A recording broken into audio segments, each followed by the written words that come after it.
নমস্কার। যুক্তি তর্ক সঙ্গে অর্কই আপনাদের স্বাগত। আপনাদের সঙ্গে আমি অর্কপ্রভ সরকার। 28শে অগাস্ট তৃণমূল ছাত্র পরিষদের প্রতিষ্ঠা দিবস, ছাত্র পরিষদেরও প্রতিষ্ঠা দিবস। কংগ্রেসের থেকে তো তৃণমূলের জন্ম, তাই তাদের শাখা সংগঠনগুলোর প্রতিষ্ঠা দিবস ওই কংগ্রেসের শাখা সংগঠনগুলোর প্রতিষ্ঠা দিবসের সঙ্গে একই দিনে। আমি জানি না ছাত্র পরিষদের প্রতিষ্ঠা দিবস কোথায় পালন হচ্ছে। আগে তো মহাজাতি সদনে হতো, এখন আমি জানি না। কিন্তু তৃণমূল কংগ্রেস তো ধর্মতলায় করছে, সমাবেশ হবে, মমতা বন্দ্যোপাধ্যায়, অভিষেক বন্দ্যোপাধ্যায় থাকবে। সেখানে তারা কি বলবেন সে সম্পর্কে আমার বিন্দু মাত্র কৌতূহল নেই, কারণ চর্বি তো চর্বণী হবে। এবং পশ্চিমবঙ্গের মানুষও জানেন নতুন কিছু তো বলবেন না মমতা অভিষেক। যে কথা তারা এতকাল বলে আসছেন সেই কথাই বলবেন। তর্জনী উঁচিয়ে অভিষেক আস্ফালন করবেন, দিদিমণি মাইক নিয়ে মঞ্চের এ মাথা থেকে ও মাথা ছুটে বেড়াবেন, আর যেরকম ভাবে বিভ্রান্তিমূলক প্রচারণী করেন, একটা ভ্রান্ত ন্যারেটিভ তৈরি করার চেষ্টা করেন, সেই কাজটাই তিনি সফলভাবে করার চেষ্টা করবেন। কিন্তু যে খবরটা সব থেকে গুরুত্বপূর্ণ, দেখুন এখনো কিছু মানুষ আছেন যাদের মেরুদণ্ডে না ঘাসপালা জন্মায়নি, যারা মাথা উঁচু করে মেরুদণ্ড সোজা রেখে শাসকের চোখে চোখ রেখে কথা বলে। তারা আইনের শাসনকে বলবৎ করতে চায়, শাসকের আইন নয়। এমনই একজন হলেন কলকাতা বিশ্ববিদ্যালয়ের অন্তর্বর্তী উপাচার্য শান্তা দেবী। তাকে তৃণমূল কংগ্রেস যে কুৎসিত ভাষায় আক্রমণ করছে, ছাত্র নেতারা যারা হাঁটুর বয়সী শান্তা দেবী, তারা বলছেন ইঞ্চিতে ইঞ্চিতে বুঝে নেবেন নাকি শান্তা দেবীকে। এই উপাচার্যের সমর্থনে যারা মুখ খুলছেন তাদেরকে এমনভাবে গণতান্ত্রিক থাপ্পড় মারা হবে তারা যাতে আর কোনোদিন উঠতে না পারেন। সব কদর্য ভাষায় একজন, তার উপর মাতৃশক্তি, তার উপর একটি বিশ্ববিদ্যালয়ের উপাচার্য তিনি। আরে অস্থায়ী হন না কেন, তিনি তো উপাচার্য। তাকে এই কালকা যোগী ভাইপো ব্রিগেডের নেতারা হুমকি দেবেন, এরা পশ্চিমবঙ্গের মানুষ বরদাস্ত করছে। আরে অতীতে কি ছাত্র আন্দোলন হয়নি? আমাকে একবার প্রিয়দা বলেছিলেন 2004-এর লোকসভা নির্বাচনের প্রচারে ওনার সবর সঙ্গে কালিয়াগঞ্জে বাড়ি থেকে বেরিয়েছি প্রিয়দার সঙ্গে একই গাড়ি, এ কথা সে কথা হচ্ছে, তা ওই ছাত্র আন্দোলনের প্রসঙ্গ উঠল। তখন প্রিয়দা বললেন আমাকে, আমার মনে আছে, দেখো অর্ক, আমাদের সঙ্গে তো এসএফআই এর তুমুল বিরোধ ছিল, ব্যক্তিগত সম্পর্ক অত্যন্ত উষ্ণ ছিল। আমি তো অনিলকে এখনো মাঝে মধ্যেই ফোন করি, আড্ডা মারি, বুদ্ধর সাথেও আমার খুব ভালো সম্পর্ক। তা ওরা একবার বিশ্ববিদ্যালয়ের ওই ফেস্ট বলুন বা কালচারাল সোশ্যাল, তা ওরা আনলো সুচিত্রা মিত্রকে। তা আমরা কি করব, আমাদের তো একটা পাল্টা দিতে হবে। আমরা কণিকাদির কাছে চলে গেলাম, ওরা আনলো সুচিত্রা মিত্রকে, আমরা আনলাম কণিকা বন্দ্যোপাধ্যায়কে। এই সংস্কৃতিটা ছিল। কোনোদিন প্রিয়বাবু, সুব্রত বাবু এদের মুখ থেকে, বা বিমান দা, সুভাষ দা এদের মুখ থেকে শুনেছেন কোন উপাচার্যকে বলছেন যে ইঞ্চিতে ইঞ্চিতে বুঝে নেব, গণতান্ত্রিক থাপ্পড় মারব? এগুলো হচ্ছে ভাইপো ব্রিগেডের ভাষা। এরাই এখন ছাত্র রাজনীতির পুরোধা, এরাই ছাত্র রাজনীতির মুখ রাজ্যের শাসক দলে। আমি অবাক হয়ে যাই যে বাংলার তথাকথিত সুশীল সমাজের এই অদ্ভুত নীরবতা। এটাই স্বাভাবিক, কারণ তাদের বিবেক বুদ্ধি সমস্ত বিসর্জন দিয়েছেন, তো মহিষী নারীর পদপদ্মে সমর্পণ করেছেন, কলাটা মূলটা এই সমস্ত প্রাপ্তিযোগের আশায় তাদের কাছে বিবেক থাকবে এটা আশা করাটাই বাতুলতা। কিন্তু এই যে সাইলেন্ট মেজরিটি, তারা তো সবকিছু দেখছেন, তারা দেখুন ওরকম ভাবে প্রতিবাদ করেন না। হ্যাঁ, তারা সব লক্ষ্য রাখেন। এই সাইলেন্ট মেজরিটি সরকার তৈরি করে, সরকার ফেলে দেয়। কোন দলের কোর সাপোর্টাররা কোনোদিন কোন সরকারকে আনতে পারে না, কোন সরকারের পতন ঘটাতে পারে না। একটা সরকার তৈরি করতে বা একটা সরকারের পতন ঘটাতে যে ক্রিটিক্যাল মাসটুকু দরকার, সেই ক্রিটিক্যাল মাসের যোগান দেন এই সাইলেন্ট মেজরিটিরা।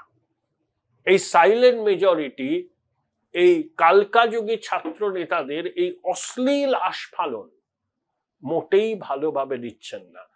সামান্যতম সুযোগ পেলে তারা কিন্তু জবাবটা দিয়ে দেবেন ইভিএমে, মিলিয়ে নেবেন।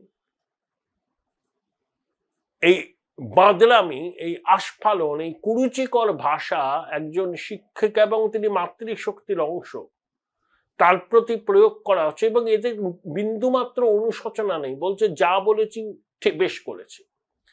ভাইপো ব্রিগেডের এটাই কালচার, এই কালচারটাই তারা এখানে আমদানি করেছেন।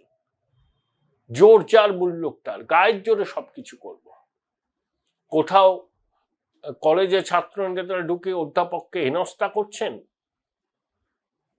কোথাও ছাত্র নেতারা কসবা ল কলেজে গিয়ে মাতৃশক্তির শ্লীলতাহানি করছেন। এসব তো আমরা দেখে দেখে শুনে পড়ে টেলিভিশনের পর্দায় এসব দেখে শুনে অভ্যস্ত হয়ে গেছে, আমরা অবাক হই না। ওই ছাত্র নেতারা যারা শান্তা দেবীকে কুরুচিকর আক্রমণ করছেন তাদেরকে দেখেও অবাক হই না, কিন্তু কোথাও যেন একটা এবার মনে হচ্ছে না দেয়ালে পিঠটা ঠেকে গেছে, জলটা মাথার উপর দিয়ে বইছে, তাই এখন বোধহয় প্রতিবাদ করাটা ভীষণ দরকার, প্রতিবাদ সচেতনতার ভাষা। সাইলেন্ট মেজরিটি তো রাজনৈতিক দলগুলোর মতো পথে নেমে রাস্তা অবরোধ করে মিটিং মিছিল করে প্রতিবাদ করতে পারবেন না। তাদের প্রতিবাদের একমাত্র ভাষা বা একমাত্র উপায় হচ্ছে নির্বাচন, গণতান্ত্রিক পদ্ধতিতে ইভিএমে তারা প্রতিবাদের ঝড় তুলবেন বলেই আমি আশা করি। এ তো গেল একটা এপিসোড। শান্তা দেবী কিছুতেই পরীক্ষা পিছোতে রাজি হননি। শিক্ষা দপ্তর বলেছিল মুখ্যমন্ত্রী চাইছেন, শান্তা দেবী বলেছেন মুখ্যমন্ত্রী চাইছেন, কিন্তু কিছু তো করার নেই। বিশ্ববিদ্যালয়ের একাডেমিক ক্যালেন্ডার সিন্ডিকেট পাশ করেছে পরীক্ষার দিনটা। কি করে হঠাৎ করে একটা রাজনৈতিক দলের প্রতিষ্ঠা দিবস উপলক্ষে আমি পরীক্ষাটা বাতিল করে দিই? বিএ, বিএসসি, বিকম, এলএলবি চতুর্থ সেমিস্টারের পরীক্ষা। এবং শান্তা দেবী প্রশাসনকে আর্জি জানিয়েছেন যারা পরীক্ষা দেবেন তারা যাতে ঠিক সময়ে পরীক্ষা কেন্দ্রে পৌঁছতে পারেন, প্রশাসন ব্যবস্থা নেই। অন্যায় কি বলেছেন? প্রত্যেকটা রাজনৈতিক দলের ছাত্র সংগঠন আছে, তাদের প্রত্যেকেরই প্রতিষ্ঠা দিবস আছে। কারোর শক্তি কম, কারোর শক্তি বেশি, তারা যদি বলে আজকে আমাদের প্রতিষ্ঠা দিবস, এত লোকের সমাবেশ করব, কোনো পরীক্ষা রাখা যাবে না। একটা উদাহরণ এক্সাম্পল সেট হয়ে গেলে আপনি কোনো দলের ছাত্র সংগঠনের দাবিকে অস্বীকার করতে পারবেন না। তাই একটা জায়গায় রাশ টানা প্রয়োজন, সেটাই শান্তা দেবী করেছেন এবং সেই জন্যই নবান্ন এবং বিকাশ ভবনের চক্ষুষ হয়েছেন। কিন্তু ভদ্রমহিলা ঋজু প্রকৃতির মানুষ, মেরুদণ্ড খুব সোজা, তিনি এসবের কেয়ারই করছেন না। তার বক্তব্য পরীক্ষা কি পিকনিক? অবশ্যই। আবার বর্ধমান বিশ্ববিদ্যালয়ের উপাচার্য যিনি গণেশ পুজো করেছেন বিশ্ববিদ্যালয় চত্বরে, তার দপ্তরের সামনে, বর্ধমান বিশ্ববিদ্যালয় শেষ মুহূর্তে নোটিশ জারি করে বলেছে যে 28শে অগাস্ট পরীক্ষা যেগুলো ছিল সেগুলো অনিবার্য কারণে বাতিল হচ্ছে। অনিবার্য কারণ, এগুলো খুব, এইসব টার্মিনোলজি খুব চলে প্রশাসনের অন্দর, সবাই জানে অনিবার্য কারণটা কি। 28শে অগাস্ট তৃণমূল ছাত্র পরিষদের প্রতিষ্ঠা দিবস উপলক্ষে সমাবেশ। তাহলে একজন ভিসি নথি স্বীকার করলেন, একজন ভিসি এখনো মেরুদণ্ড সোজা রেখে শাসকের চোখে চোখ রেখে কথা বলছেন, এবং সেটা তিনি বলছেন আইনের উপর দাঁড়িয়ে, কোনো অনিয়ম বা বেআইনি কাজ তিনি করছেন না। বিশ্ববিদ্যালয়ের একাডেমিক ক্যালেন্ডারকে মান্যতা দিয়ে সিন্ডিকেটের সিদ্ধান্তকে হাতিয়ার করে তিনি বলছেন যে পরীক্ষার সূচি বদল করা সম্ভব নয়। বর্ধমান বিশ্ববিদ্যালয়ের উপাচার্য পারলেন না, যদিও তিনি রাজ্যপাল মনোনীত উপাচার্য। হয়তো গণেশ পুজো করা নিয়ে যে বিতর্ক হয়েছে তাতে তিনি অনেকের চক্ষুষ হয়েছেন, তাই কিছুটা তাদের ক্ষোভে মলম দিতেই তিনি নবান্নের এই সিদ্ধান্তকে শেষ পর্যন্ত, মানে নবান্নের অলিখিত নির্দেশকে মান্যতা দিয়ে পরীক্ষা অনিবার্য কারণ দেখিয়ে স্থগিত করলেন। উপাচার্যদের দুই পৃথিবী। দেখুন, উনি গণেশ পুজো করেছেন বলে আমার কোনো আপত্তি নেই। বিশ্ববিদ্যালয় চত্বরে, কলেজে, হোস্টেলে সরস্বতী পুজো হয়। একটা বিশ্ববিদ্যালয়ে যতগুলো হোস্টেল থাকে প্রত্যেকটা হোস্টেলে সরস্বতী পুজো হয়। এবং একটা হোস্টেলে ছাত্রছাত্রীরা অন্য হোস্টেলের সঙ্গে রীতিমতো প্রতিযোগিতা করে কার পুজোটা ভালো হলো, জাঁকজমক নিয়ে। তা সরস্বতী পুজো যখন হতে পারে তখন গণেশ পুজো হতে পারে। গণেশ তো সিদ্ধিদাতা। ওই ভদ্রলোক নাকি আদি অকৃত্রিম গণপতি বাপ্পা মরিয়া বলেন, তিনি একজন সিদ্ধিদাতা গণেশের উপাসক বলুন, ভক্ত বলুন, কোনো অসুবিধা নেই। এটা নিয়ে কেন গেল রব উঠছে? বিশ্ববিদ্যালয় চত্বরে যদি সরস্বতী পুজো হতে পারে, গণেশ পুজো হতে পারে। Join Indian Institute of Hotel Management now. Right choice, right decision. বামেরা এসব প্রশ্ন তুলবেই, সবসময় তারা বলে যে সেকুলার ক্রেডেনশিয়াল নষ্ট হচ্ছে। এইসব কথার আর গুরুত্ব দেওয়ারই কোনো দরকার নেই। ভারতবর্ষ এমনিতেই সেকুলার। ভারতবর্ষ সেকুলার এই কারণেই, ভারতবর্ষের সংখ্যাগরিষ্ঠ হিন্দু। এই যে বামপন্থীরা বড় বড় কথা বলেন, গণতন্ত্রের কথা বলেন, ধর্মনিরপেক্ষতার কথা বলেন, এই কথাটা বাংলাদেশে বা পাকিস্তানে গিয়ে বলতে পারবেন? গণতন্ত্র, ধর্মনিরপেক্ষতা, পার্টি অফিস খুলতে পারবেন না। আর এসব বাকতাল্লা, এই বাকতাল্লা করলে পরিণতি কি হবে ওই সব দেশে কমরেডরা ভালোই জানেন। তাই এখানে তারা বলছেন, এই সুযোগটা নিচ্ছেন। ভারতবর্ষ ধর্মনিরপেক্ষ, ভারতবর্ষ সেকুলার, এই জন্যই ভারতবর্ষের 120 কোটি মানুষ হিন্দু। সেই জন্যই অন্য সম্প্রদায়ের মানুষ নির্বিঘ্নে থাকতে পারেন, সহাবস্থান হয়, তাদের যা যা ধর্মীয় আচার অনুষ্ঠান রীতিনীতি পালন করতে পারেন। কেউ তাদেরকে কোনো রকম বাধা দেয় না, বরঞ্চ সহযোগিতাই করেন। এটাই ভারতবর্ষের বহুত্ববাদের ঐতিহ্য এবং ধর্মনিরপেক্ষতার ঐতিহ্য। কারণ ভারতবর্ষের 120 কোটি মানুষ হিন্দু, সেটা আলাদা আসপেক্ট। কিন্তু বর্ধমান বিশ্ববিদ্যালয়ের অন্তর্বর্তী উপাচার্য শান্তা দেবীর মতো মেরুদণ্ডটা সোজা রাখতে পারলেন না। সবার পক্ষে রাখা তো সম্ভব নয়। শান্তা দেবী পেরেছেন। তিনি মীরা পাণ্ডের যোগ্য উত্তরসূরি। মীরা পাণ্ডেও দেখিয়ে দিয়েছিলেন যে রাজ্য নির্বাচন কমিশনেরও প্রভূত ক্ষমতা আছে এবং তারা সেই ক্ষমতা প্রয়োগ করতে পারে।